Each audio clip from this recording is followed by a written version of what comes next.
culture of democracy. Sincerity. It comes with being fairly consistent. Sincerity means acknowledging people where they are. It means keeping your word. In democracy, very many words are spoken. But you and I were fallen into the trap to say, he's a politician, don't believe him. That's the saddest thing that has happened to politics globally. If we can't believe the politicians, who do we believe? And they're the ones who claim they want to rule us. If I don't believe them, it means they cannot earn my loyalty. And if they cannot earn my loyalty, why are they leading me? See, loyalty is not what is bought with money. Loyalty is bought with performance. Loyalty is bought with sincerity. The person to whom you are loyal should be somebody you can stand by to say, all things being equal, I know what he or she will do. It is you using your free will that will determine what's important to you. But it is also you who will determine to whom you be loyal and why your loyalty should go to that person. So democracy demands of us that we are loyal to our leaders. But more than that, it demands of the leaders that they must be loyal to the policies and programs they promise they are going to implement. Loyalty works both ways. It's not a one-way street. If you don't give us reason to be loyal to you, do not expect our loyalty. I said a moment ago that we all want democracy, but we behave as though we were in a under a military rule. That's because we take loyalty for granted. That's because I presume that once I'm the governor or the local government chairman, everybody in my domain must be loyal to me. It does not follow. You must earn the loyalty of the electorate. If you've not earned it, don't expect it. One of the things I like about Unity House Foundation is, yes, I know the members belong to various political parties, but they don't organize these events for a political party. They organize the events to improve politics.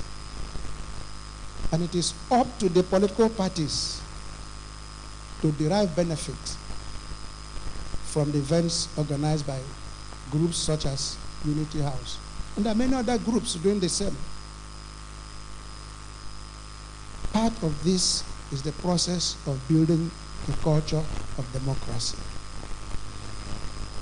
One element before I surrender the mic: humility is very important in democracy. Arrogance has no place in it. Unfortunately, there are very few of our leaders who can accuse of being humble. Very many of them behave like that man I said, it was said he would be God, but for the grace of God. And when you don't have humility, in my opinion, you have very little less. Because that's where you depend on brute force. That's where you cannot persuade. That's where you cannot debate. That's where you cannot listen. And that's when you cannot grant to the other that he or she, like you, should have dignity. And that he or she, like you, should have respect. And that he or she, like you, has needs which have to be met. If you ask me, I'm not sure I would want to be a politician. I'm a professor of political science, but the more I've come to think about my discipline, the more I wonder if I'm fit or I would be qualified to be a politician. And I mean that seriously. The politician is coming to you and I, beginning from today, is asking for our loyalty, is asking for our confidence, is asking for our support. They want us to give them political power. All of us say that, oh, power comes from above. Power belongs to the people. It comes from above through the people and the politician. And the only way they can be sure I have given them that power is through the ballot. That's why the voting is important in a democracy. But it is only a small part of it. If that culture I was talking about is not what envelopes it, then it becomes just something you do in a calendar. Check it out. Did you have election? Yes. Did somebody emerge? Yes. Political power, political office, in my opinion, is a sacred responsibility. The power you're exercising is not your own. It belongs to him. And because it is his own, when you abuse it, it comes back to you. The same applies to us who are the electorate. If we vote because, the man gave me 5,000 naira, you've abused that power. If we vote because, the man will give me office, you've abused that power. Yes, the man will give somebody office. Yes, the man will give somebody money. But let not your vote be brought by the expectation of office or by the payment of money. Otherwise, you've abused that power that comes through you to the politician.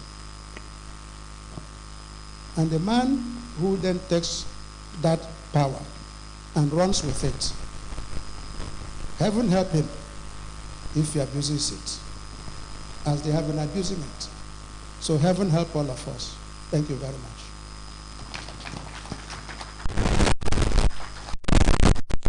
And thank you indeed, Professor Ememe Kekwe. Please, let's put our hands together for Professor Ememe Kekwe. Thank you so much, sir.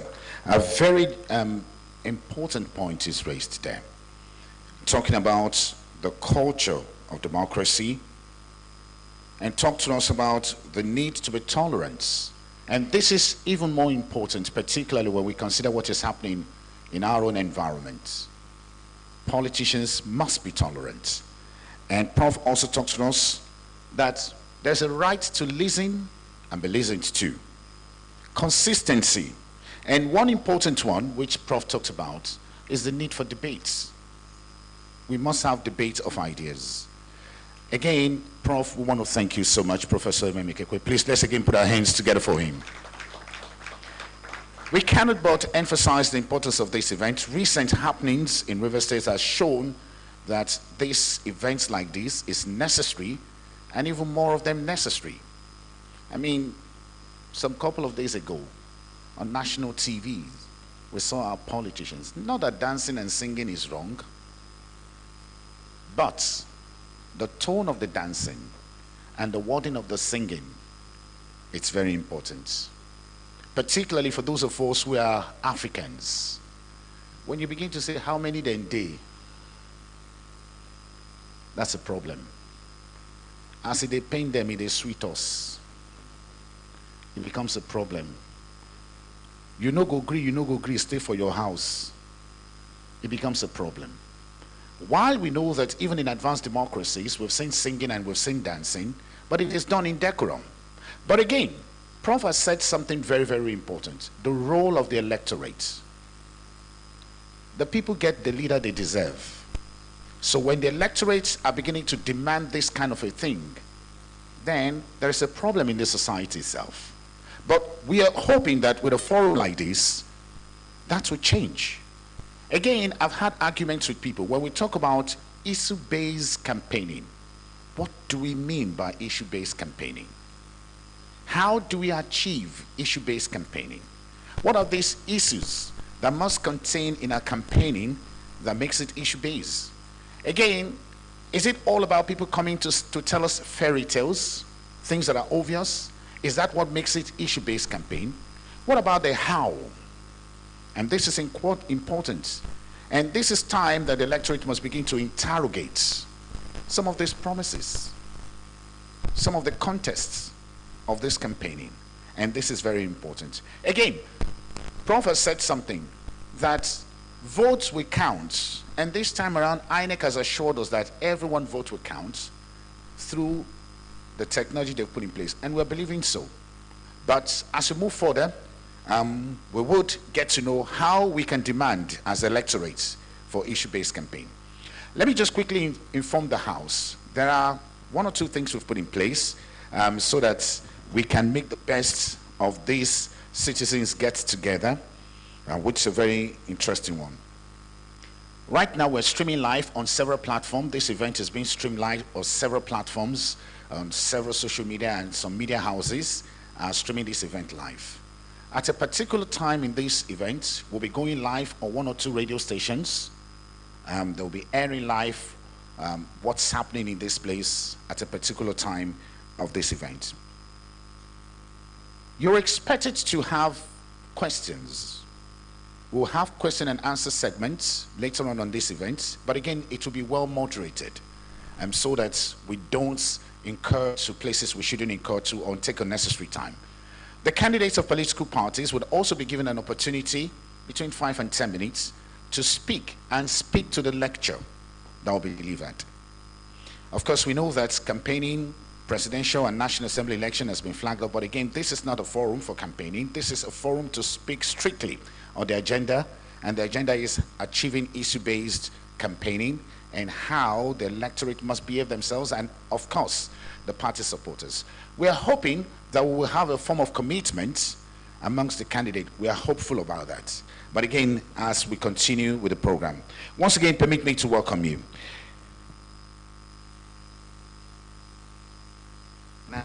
Okay. Distinguished personality, esteemed guests, our keynote presenter today is a unique speaker.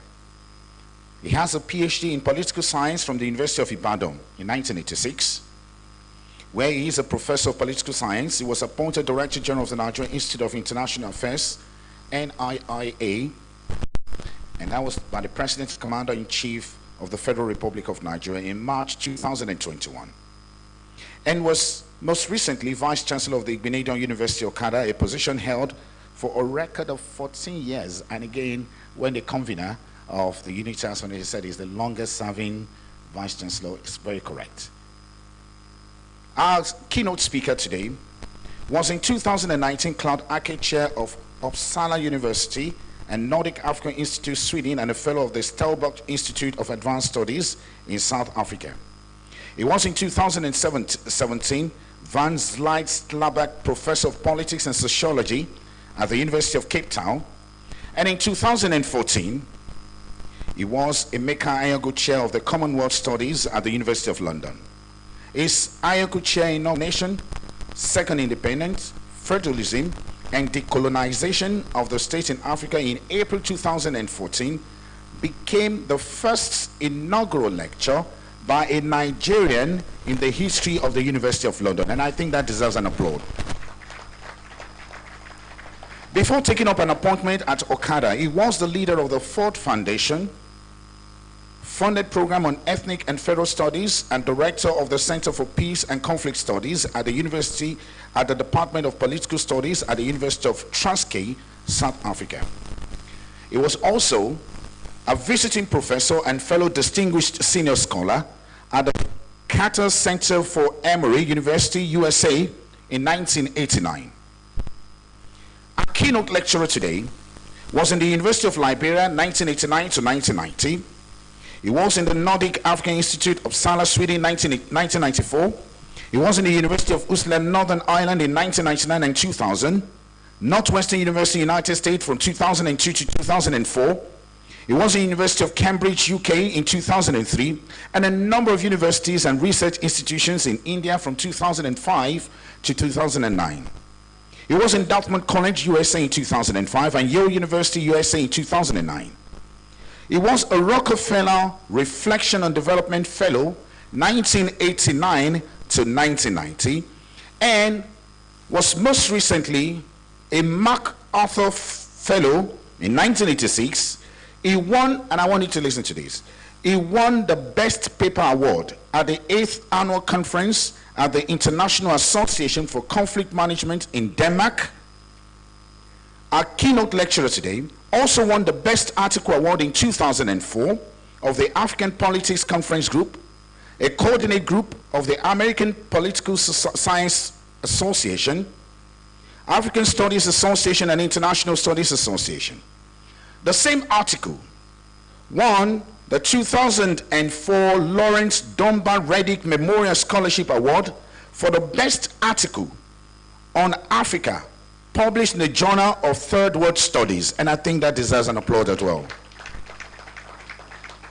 Our keynote lecturer this morning served as chair on the panel of Quality Assurance Assessment, United Nations Economic Commission for Africa, 2011 to 2012.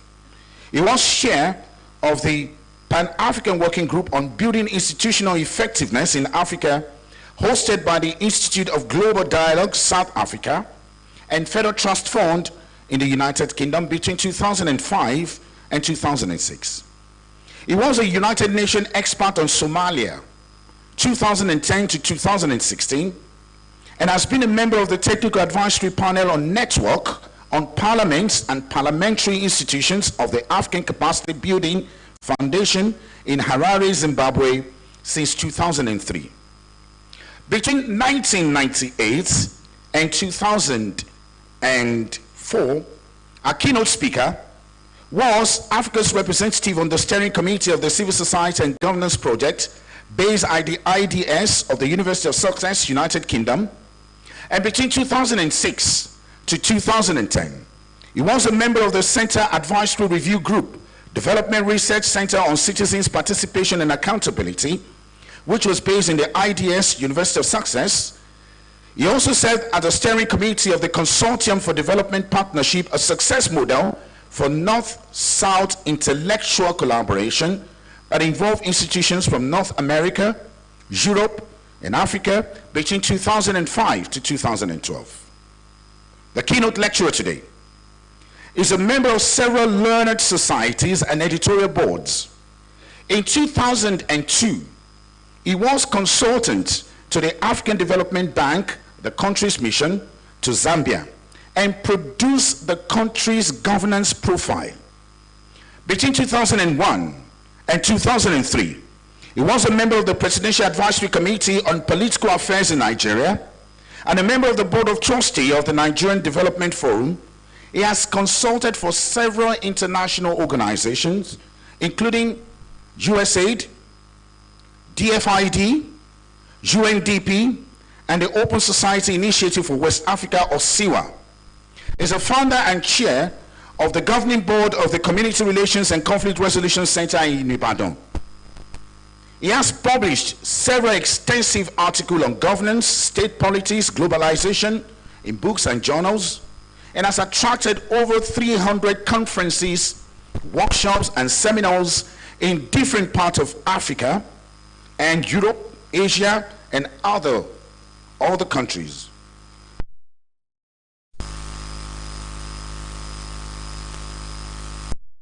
Of democracy should get.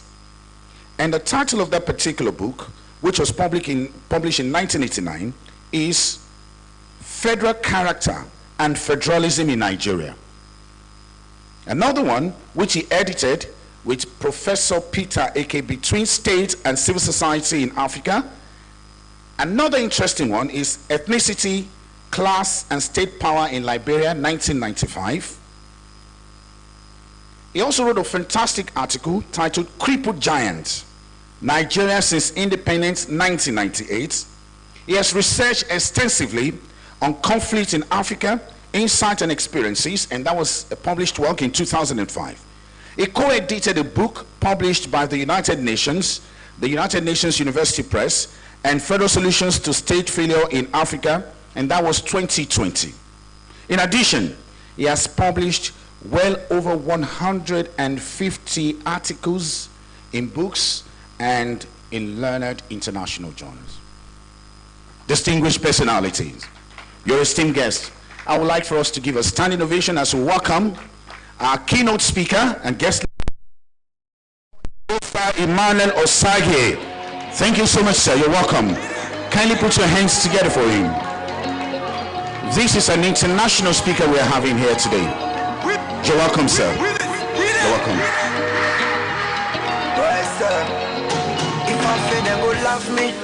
Thank you.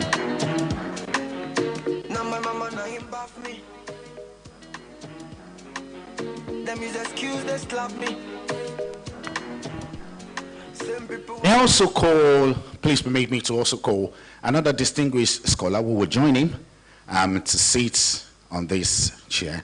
Please, let's welcome Professor Emem Ekekwe. Please, you're welcome, sir. Thank you, sir.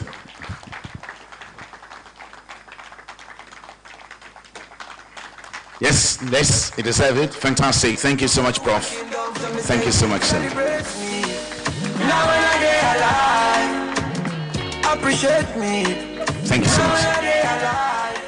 Again, just before I allow Professor Osagie Ehosa to take over the microphone, again, let me kindly remind us that we're streaming live on several platforms, and this segment of this program would also air live on some radio stations, and that I know of.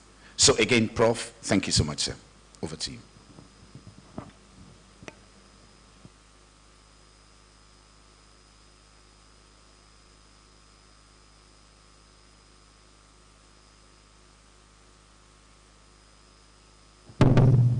Thank you. Professor, you know, we've been told about the rituals in Rivers State, and you can never be sure, you know, what happens to the microphone. But that's beautiful. Now, I'm sure, you know, that those rituals in Rivers State are rituals that involve fish. So, in a sense, every one of us is a partaker, you know, in those rituals. I'm sure some of us ate fish before coming this morning, and that should be enough inspiration to welcome you to this event. Professor, it's good to see you again. And as I said, you know, one of the things that I believe now is the consequence of the rituals is the fact that, you know, people in Rivers State never grow old. You know, Wally himself, you know, doesn't change at all. And all the people that I met the last time I was here, you know, have not changed that much. So I hope that in conscripting me into the membership of the Unity House Foundation, you would also be kind enough to let me into those rituals so that, you know, I will be properly located myself. I'm very delighted to be back here and to finally be admitted into the Roll of Honor of Unity House Foundation. I consider it a major leap, you know, in my progressive trajectory of my life, that I will be found worthy, you know, of such an affiliation. I'm very grateful to you. And I also, on behalf of all of us, myself and the eminent professor, we are grateful. It's just that, you know, we don't know if conscription, you know, may now be regarded as an element of democracy. You know, we don't know. But conscription, just as the professor tried to say, is forcing people to be free. But thank you. It's in the line of duty that we've been forced to be free, just because we may not ourselves have known what is good for us. So it is good. Now, it's not for nothing, I think, you know, that today is the day that INEC has officially said parties can begin to campaign.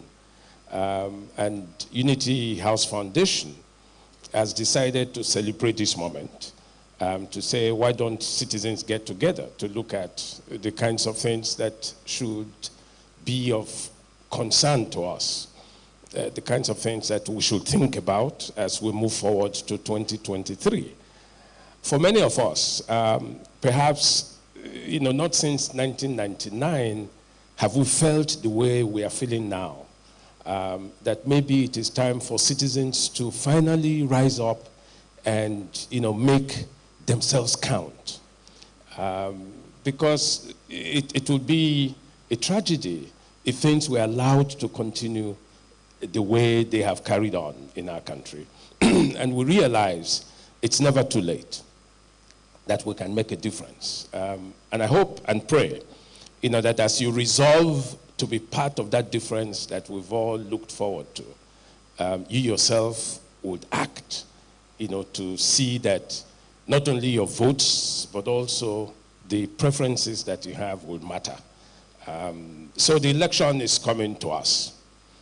And I'm grateful that you have given me this platform to address some of the issues that I'm sure you yourselves have engaged in your minds, and you've been looking for how to answer some of those questions. I may not provide many of the answers, that you would be expecting to find, because as Professor said, our views are diverse.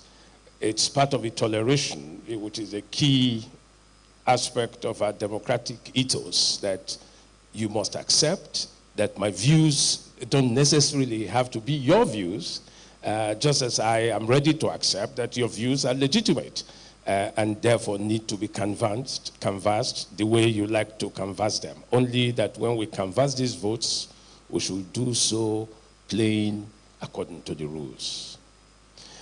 What I want to do today is to provide a context within which many of the things that we are experiencing can be made sense of. Because many times, the things that we do in our country just don't add up. Even to the uninitiated, the guys that we think are not so very, knowledgeable. Many of the things that happen in our country just defy all kinds of explanations. It's said of our country that nothing shocks us anymore, because you really don't know what to expect. And you are forced to accept whatever comes as well. That's how it is. But today I want to try to provide a context for why many of the things that we think are the decent things are not taking place in our country. Why, for instance, the kinds of issues that we expect to see are not the issues that we find. But just on that, let me quickly say that, we make a conceptual mistake when we imagine that only some issues that we consider superior to other issues should be the issues. So for instance, people say, why dwell on personalities? Why talk about your ethnic differences? Why talk about money? Why talk about these things? Rather than talk about road and other infrastructural renewal, for instance, rather than talk about poverty and how to address it, rather than talk about security and so on. Now, all of these things are issues. Some issues may be of greater urgency and importance to us as a people, but that is not enough reason to say we cannot look at other issues also. Okay? But I will hope that in the context of the presentation I'm going to share with you today, we can see why some issues then rise to the prominence and they tend to become the dominant issues over and above the other issues that we expect, should be the more decent issues. Now, I like academic disciplines. I'm sure that, academic disciplines are very useful. In law, for instance, with all due respect to the NBA, there's a tendency for lawyers to say that they are jack of all trades. There's nothing that lawyers don't know. But the truth is that lawyers don't know everything. I mean, you can know all the rules and all of those things, but the rules are not all the things that we need for our existence, as we find out all the time. So when from time to time I hear lawyers, lay claim to those things that they give some scientific status in those explanations. If you watch the things on TV, if you tune to channels and to Arise TV, and you see those lawyers saying, this is what must happen. And I say that thank God that as social scientists, we're not driven by the same kinds of considerations, that drive lawyers. We are a little more, discerning of the foundations of the things that we find. The letter killeth. I'm sure you have heard that. But it's the spirit of the letter that is more important than the letter itself. This is not to castigate law at all. It's critical to democracy, and there's no reason why the rule of law cannot be as cardinal as it is. But of all the disciplines that I have been privileged to know of, the one I like the most is sociology. I hope there are graduates of sociology here. There's no graduate of sociology here, don't disappoint me. There must be one. Or a graduate of anthropology. You guys are great. Now, you see what sociology does is to insist on the contextuality, on the specificities, and the historicization, of the things that, we find in societies. In other words, for sociology, there are no coincidences. There are no accidents. Things are built on their foundations. It is those foundations that we need to look to. And, when we discuss Nigerian issues and we put all of these things, it's like we put in the points, putting the cart before the horse, whereas it is the horse that drives the cart.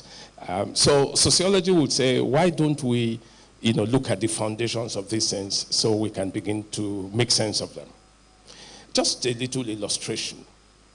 Sociology talks about the culture of industrial society. Okay?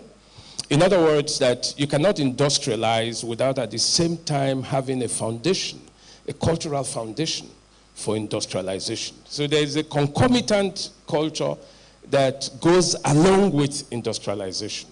Now, if there is, a mismatch, you can have technology that is out of sorts and out of tune, and therefore, would really be full of sound and fury, as Shakespeare would say, but signifies nothing. So when I hear us in Nigeria saying, technology, that's the solution, I'm wondering if in our cultural milieu, we understand the kinds of technology that we're talking about. Many of us use the aeroplane.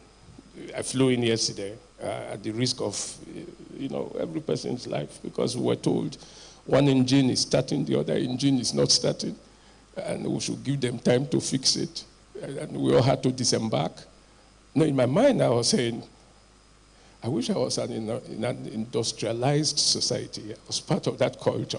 I'm not sure they will use that aircraft. Okay? But you see, because we are pre-industrialization in our cultural frame, the things that we anchor our decisions on are not those kinds of what those guys would consider rational considerations. We trust in God. We say what would be, would be. If you're inside the plane, nothing will happen to it. So I had to exercise my faith as, one of those pre-industrial, culture bearers. And we all sat there. But thank God we landed and nothing happened. But you see, for many of us, technology is American wonder. I'm sure that in primary school you got to know of American wonder. Those are things you cannot explain, but you use them. You cannot explain them. In my own personal experience of managing men and resources, and women also, by the way, I should say that there are too few women here. I think Unity House Foundation should be a little more inclusive, which we have always been. I'm just wondering why this is different. I hope the women are not revolting, because we need you for these elections. It must be part of the issues. And I think now we can put one on the public agenda and set it. Say, why are women not as prominent as they should be? But anyway, the point simply is this.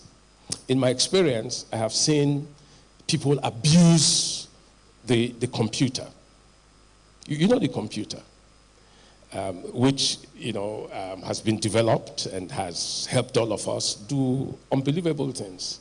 But I get to a department and I say, you're not using the computer. I say, oh, it's too old. The computer is too old. They say, oh yes, it's not working again. I mean, that's pre-industrial thinking. Did you understand what I'm saying? A computer that is functional never gets old. In fact, the older computers are some of the better computers you would use. You know that? The printers, they say, oh no, the printer is not working again, it's too old. We have a culture that talks about consuming what we don't produce, and therefore, because you don't have that understanding, you discard it and replace it. Isn't it? So when today INEC, is very strong on the technological solutions, you think of a possible lag between INEC's giant strides and how we think. If you take the BVAS, for instance, in the last Kenyan election, we were quite happy to know that we are ahead of Kenya in the use of, the bimodal verification accreditation system, the BVAS. But what happens when BVAS does not work, for instance? And we have to improvise. We have to, use alternatives. We are creating room for, possible problems, which we already know, but perhaps sometimes in our pre-industrial way of thinking, some of those things may be deliberately done to see that there would always be a way out of every technological solution. You see what I'm saying? So it's part of it, that when you do things, you're also at the same time thinking of how to abuse it and misuse it and find alternatives to doing those things. But I think the cultural frame is very fundamental to all the things that we do. And I'm happy that Professor Kekwe talked about democratic culture. These are things that people get socialized into. They assimilate them. They become enculturated. They become part and parcel of these things, and they understand them. Now, a key part of that culture would be a recognition, that the things we are talking about are not things that you get as trophies, except you have won a battle. In other words, just like the rights, that we insist upon, the rights that have become instruments for our own empowerment and the kinds of things that we want to do to actualize ourselves. That's what rights do. They strengthen our capacities for doing and being the people that we want to be. Those things are fought for. Rights come through struggles. Rights are not conferred on you. You don't enjoy rights just simply because those rights are there. If those are the kinds of rights that they're abstract rights. They don't make any sense to you. You must be involved in the struggle to win those rights, to be able to assert them. That's when you would know that losing them, would be at a cost, a huge cost.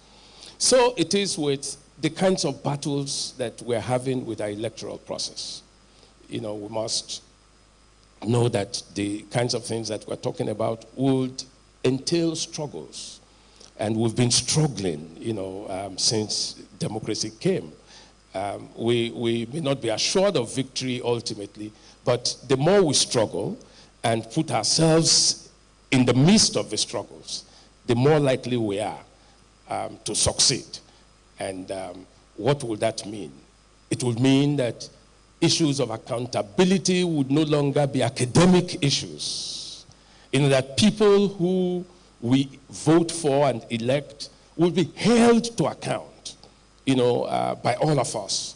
And when we decide that those people are no longer deserving of what Professor Kekwe has called our loyalties, we would withdraw the loyalties and they will lose elections. Now, we must be able to show those things, and so on. So what is the foundation of our society? Sociologically speaking, we have a fractured foundation. A very fractured foundation. We have a foundation in which we ourselves cannot locate ourselves. Now, the basis of a democratic culture is a consensus, an agreement on the common good, the public good. Now, that is the foundation of a public order. It's the foundation of a viable and legitimate public order. If we have a common good and there is a public order that we all subscribe to, many of the things that we talk about, would not exist. You think of it for 1 minute. Why is it, that your own connection to our public domain is only in instrumentalist terms?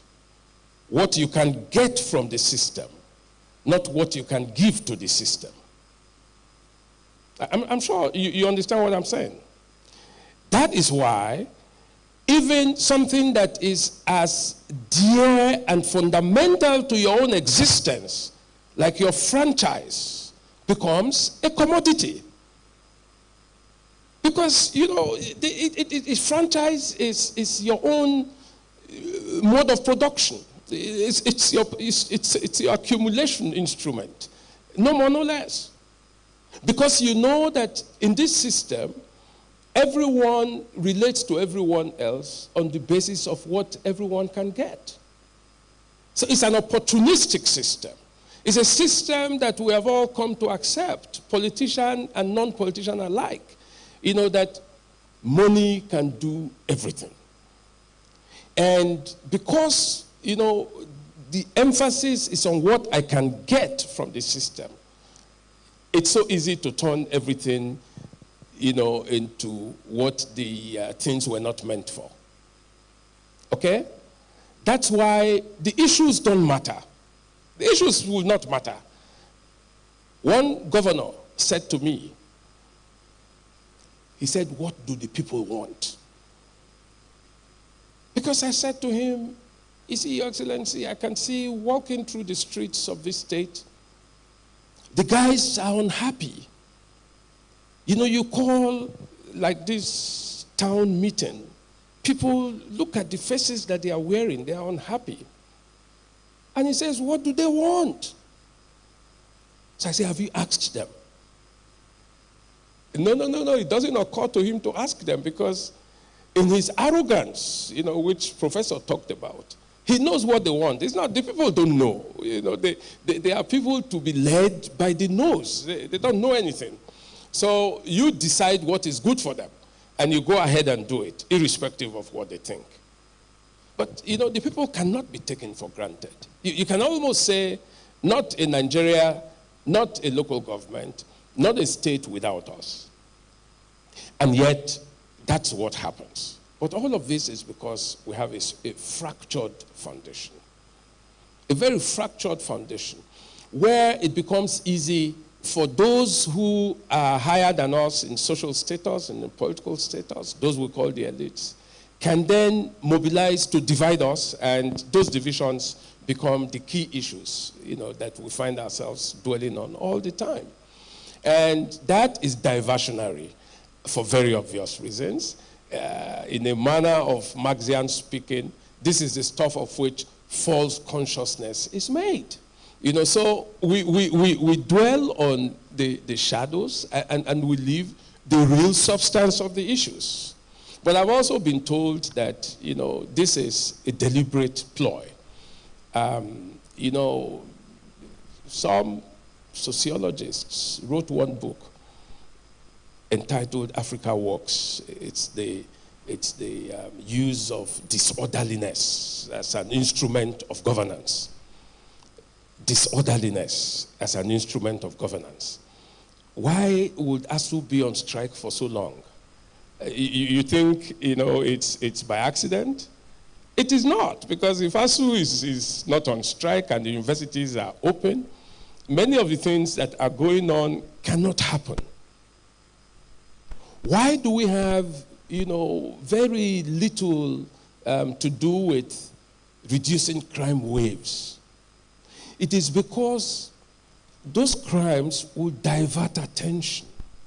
The things that should bother us ordinarily are not the things that we then look at, because it is how to run away, to be secure on your own, knowing that, in the manner of things and the manner of speaking, you are your own police, you are your own DSS, you are your own army, you are your own. So you must protect yourself. That's enough trouble for you. So you don't have time to even begin to reflect on what you might call issues. Now, why does religion play such a critical role in the things that we do? It is because, as the Indians, found out, when people have, been so frustrated and now have lost any belief in their own ability to make a difference in their lives, they revert to the Morena that you find in Atul Fugad's Sizwe Banzi's Dead. This is Morena. Morena is like a messiah that every person is expecting, to come to liberate you, because you are no longer capable of doing those things on your own. So religion plays a part, where people first can make sense of the things around their material existence, that won't add up. But it also provides hope, that is fatalistic. You give it lefam for God, as the tailboard of one of those lorries would say. One of the graffitis you should be reading, the graffitis you find on the tailboards of our lorries and our taxis. One of them that I like, it says, lefam for God. Okay? Lefam for God means that even when our leaders are misbehaving, he says, let them. It is God that gives power. Very soon, they would go. So what these things mean is they take us away from our primary civic responsibility. It's a consequence of the fractured foundation of our society. So how can people proceed when they don't have a notion of a common good? How can you become the kinds of people that you expect to be when all of us, or most of us, are not guided by notions of what will make life better for all of us?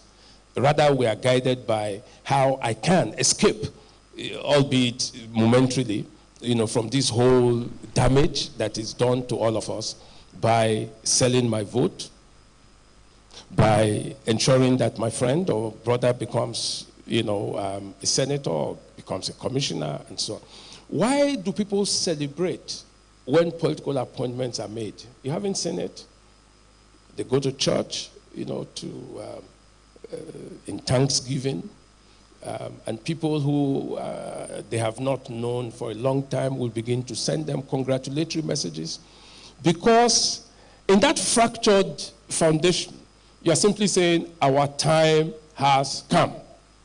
So our problem is not with grand corruption and the kinds of things that people are doing, because it is their time. The kind of thing that informs what we now, in our comic relief, call Emiloko. Emiloko, it's my time, it's my turn. It's turn by turn. I'm sure in Rivers you would understand that. Everything is turn by turn, isn't it? So your own turn, will come if you are patient and you believe in it. So we are ready to forgive and accept the kinds of things that we are all going through, because it's their turn. Our own turn will soon come. Now, for me, it is this fractured foundation, that would help us to make some sense of the things that just would not add up, in the things we do. Take, for instance, the monetization of politics. You all know, that politics has become so highly monetized that it is for the highest bidder, isn't it? I'm sure that, even in our political parties, in those primaries, to be able to get the party ticket, you know what you have had to do. Someday we would have, a debrief, so that you can tell us the things that you cannot say in public. But, from one godfather to another godfather, to a godmother, to a godsister, to a godcousin, it's a whole family tree. All of these guys have to be quote and unquote settled. It's monetization. And when people, are waiting for elections, and you're going to campaign, the guys, they are just listening to you. They will, as we say, they will hail you. But what I say, so where is item 7 now? I'm sure you know item 7 when you go to parties. Item 7 is the real, that's the real thing, So they say they are wasting time. You have to pay to mobilize people. People are not coming, because they like you. It's not so voluntary.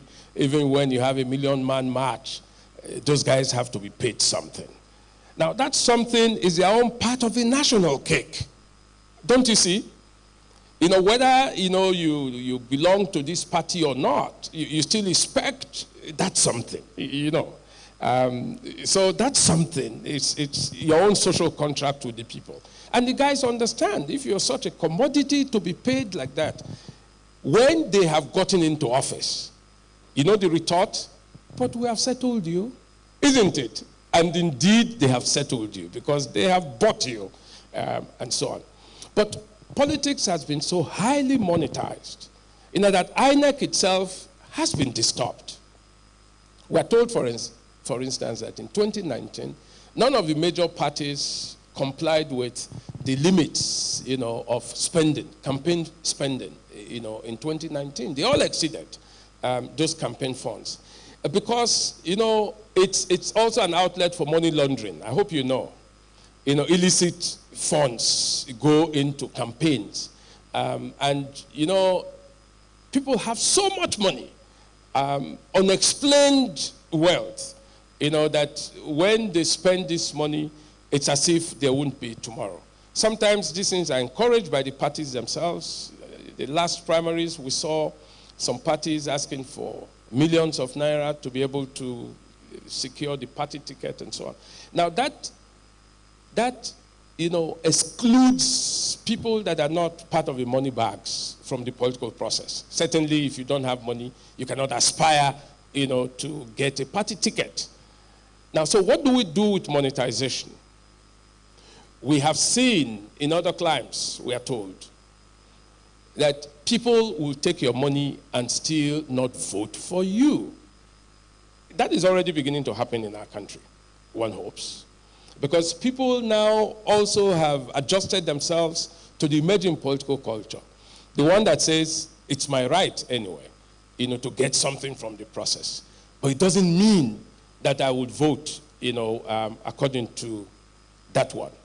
But, Chinua Achebe says in Things Fall Apart that just because the hunter has learned to shoot without missing, the birds have also learned to fly without perching.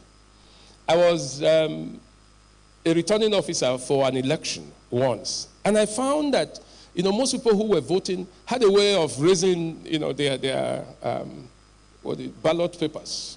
They had a way, and I out of curiosity, I went to the guys. Why are they doing that?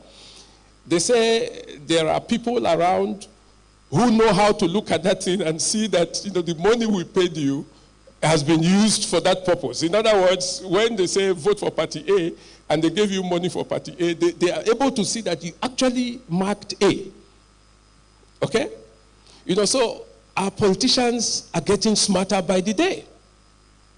Now, there's a rumor in Lagos, we have heard, that people are going to constituencies and they are getting people's voters' cards. So you bring your voter card, they pay you 10,000, in some places 50,000. It's rumor, I cannot confirm this, but these are reports we get. And so you are just wondering, because with BVAS, they say those kinds of things won't be possible.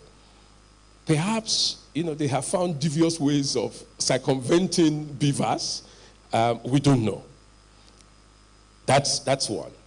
But, if monetization and thuggery were all that we had to deal with, we would applaud INEC, because INEC has sort of tried to fine-tune, many of these things in what they call off-cycle elections.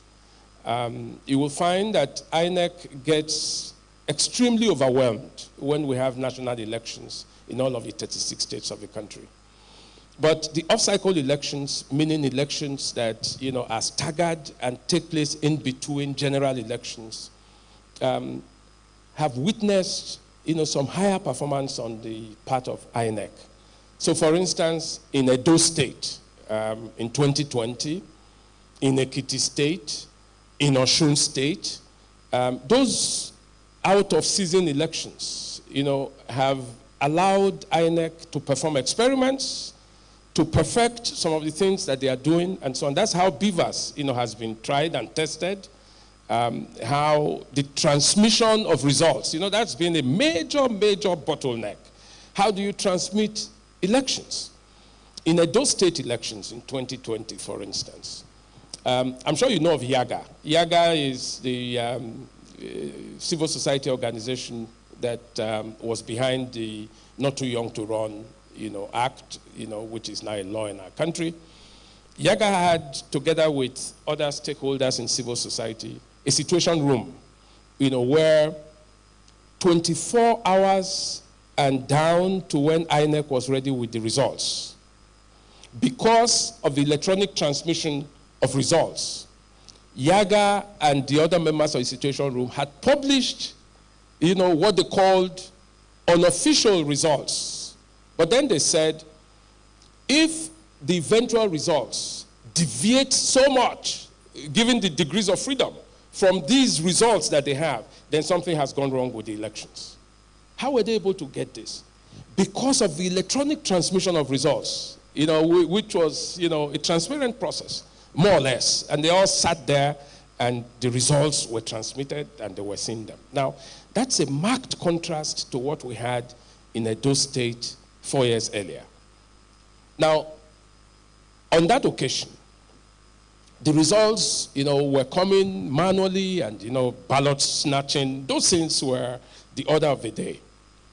But those ballots had a way of getting to the collation centers only in the dead of the night. I'm sure politicians, you know these things. They come in the dead of the night.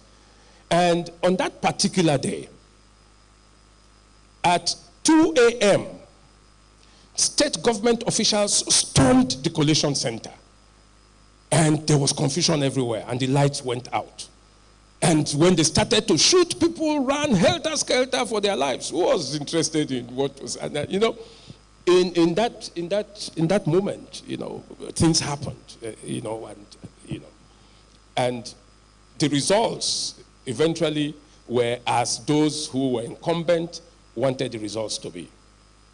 Now, in 2020, the reverse was the case. Things were done transparently, and ballot papers were not moved that night. So YAGA was able to say, and this was not done secretly. YAGA said these are unofficial results, but we expect that the results would not differ too much from this one. And that's what we found. In the last Osun State election, it was a similar thing. The situation room had the results, and they said, these are results that have been announced, on those platforms where the results were transmitted to. And at a point, if you were watching, the live coverage, there was some delay. And then the people were saying, these are the results. We already have them. So if things change, then there would be trouble here. Whether those things, meant so much to INEC, we don't know. But these things make it almost impossible for those kinds of things that we got used to in the past to happen. Now, 2023 is around the corner. INEC has said we would have beavers, and we're not going to compromise on that. There's not going to be any manual accreditation. So if you miss it, you miss it. Okay? We hope, that we can hold INEC to account. People have always looked at INEC, as an agency, to be viewed with some suspicion. Some say, that INEC has a history of being partisan, of being used. But since 2011, we have seen, thanks to Professor, it's political scientists that have been doing this. So when you say you're not a politician, it is good that you are not a politician. Atairu Jega was not a politician. Atairu Jega tried to do many things. But I can tell you today, one of the things that Atairu Jega did in 2011 was to make his comrades chief returning officers for the state presidential, the state elections. So even though I was vice chancellor of a private university, I was made chief returning officer for Edo State, which was good. And when Atairu Jega was, confronted, he said, these are the people, these are my comrades, these are the people that I know I can vouch for. So with them, I'm sure that we can go far. Now, let me just tell you one funny story, that happened. I'll come back to Atairu Jega's point. Now, the chief, are they called chief or state electoral officers? The person in charge of the state INEC offices, resident electoral commissioner, who was in Edo State at the time, met some of my friends and said, that professor must be such a dunce. We have never seen, any person as dumb as the professor. So, and the guys, they were referring to me. I'm not hard of hearing. I don't know that I'm dumb. I am, but I have been regarded and typified as a dumb and deaf person. Because this electoral commissioner said to the people, we gave him a hotel room, but the man just simply refused to go there. Because I went straight to the place. And they said, oh, no, the results have not started coming in. You will go to the hotel. I said, no, I'll wait here until all the results come. Now, I'm told, that my hotel, room was laced with, those kinds of things. And that's why I'm dumb and deaf. That this man is a stupid man. I mean, because now they had a problem. Are you going to return the money? But Comrade Jega tells me that I was not alone. We didn't have any meeting prior to being, so appointed. But we all just didn't go to the hotels. I mean, it's not because, I like enjoyment. Enjoyment is good, I'm sure. Especially because of our fractured foundations and what, entitlement to enjoyment would be. But, so the rec, that's the name. The rec said, this man nearly spoiled our business. But see what happened. By 2015, when Jega then said, they said, no. We can only make vice chancellors of public universities returning officers. You know why? Because those ones we can hold. Do you understand? We can sack them. We can intimidate them. But you see, these ones from the private universities, such as this Osagai, they, Shegun Owolabi, my name is Osagai, not Osage. Thank God Wali got it right. Look, there's another level of oppression. Those of us that are minority people, the guys don't even follow the rules of addressing us well. Whatever your name is, it doesn't. My name is Osagai. Thank you, Comrade Wali. But he was told, these private universities, the VCs are too autonomous. They are too independent. They would insist on. Look at the guy. He was supposed to go to the hotel. He just didn't go to the hotel, and things nearly didn't work. So we can't take that risk again. Now, this is the point. This is where we are. I'm happy to welcome you. The last time I saw you, you know, we were members of the National Foundation, you know, the group that I think General Obasanjo had set up at that time. That's where we served together. Yes. And it's interesting to also talk about it because from that foundation, we had a group, and as soon as Yar'Adua became president, this newspaper called Daily Trust, you know, had an editorial. Obasanjo said